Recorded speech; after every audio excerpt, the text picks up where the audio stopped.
আমার খাবার দাবার দেখে প্লিজ কেউ জাজ করো না, কারণ এই টাইমে এখন আমার কি খেতে মন চাইছে আর কী খেতে মন চাইছে না আমি নিজেই কনফিউজ। তাই আমি যত সব উটপাটাং খাবার দাবার খাচ্ছি।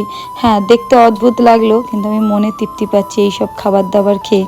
রসমালাই, সন্দেশ বা আরও যত সব মিষ্টি আছে সেই সব মিষ্টির থেকে বর্তমানে আমার সবথেকে প্রিয় মিষ্টি হচ্ছে কিন্তু এই বটফল আর দানাদার।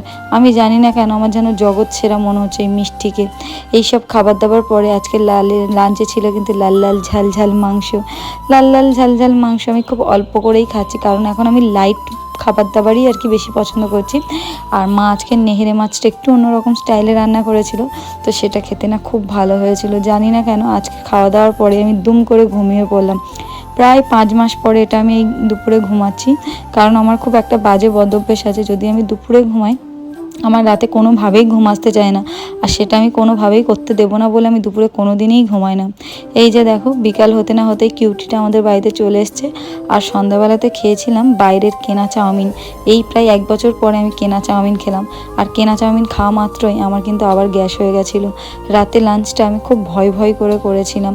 দুধ দিয়ে ভাত খাই, কারণ দুধ দিয়ে ভাত খেলে একটা লাইট খাবার খেলে রাতে আমার হজম করতে অনেক সুবিধা করে, আর সকালে বা রাতে মাঝরাতে কোনো রকম অসুবিধা হয় না।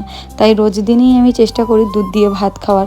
মাংসের প্রতি লোভ থাকলেও মাংস কিন্তু আমি খেতে পারি না, অল্প করেই খাই। তারপর এখানে দেখলাম বরমশাই আগের দিনের যে আমার টেস্টটা ছিল তার রিপোর্ট নিয়ে চলে এসছে, আর তার সঙ্গে এনেছে ড্রাই ফ্রুট, কারণ আমার ড্রাই ফ্রুটগুলো প্রায় সব শেষ হয়ে এসছে। তো এইবারে দেখলাম অনেক রকমের ড্রাই ফ্রুট এনেছে, মানে 2টো জিনিস এক্সট্রা এনেছে, এক কিশমিশ অ্যান্ড সেকেন্ড হচ্ছে এখানে চেরিটা।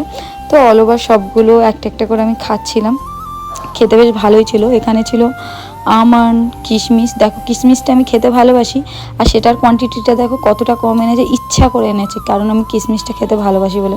কিশমিশ এনেছে, আমন্ড এনেছে, চেরি এনেছে, খেজুর এনেছে, আর এনেছে পেস্তা। আখরোটটা আনতে ভুলে গেছে, বলছিল পরের দিন নিয়ে আসবো। যাই হোক, এটাই হচ্ছে আমার একটা ছোট্ট মিনি ব্লগ। তোমাদের আমার ব্লগ কেমন লাগলো অবশ্যই অবশ্যই জানিও। আর রাতের দিকে ওষুধ খাওয়ার পরে মুখটা কেমন লাগছিল, তাই আমি এই মিষ্টিটা খেয়ে নিলাম।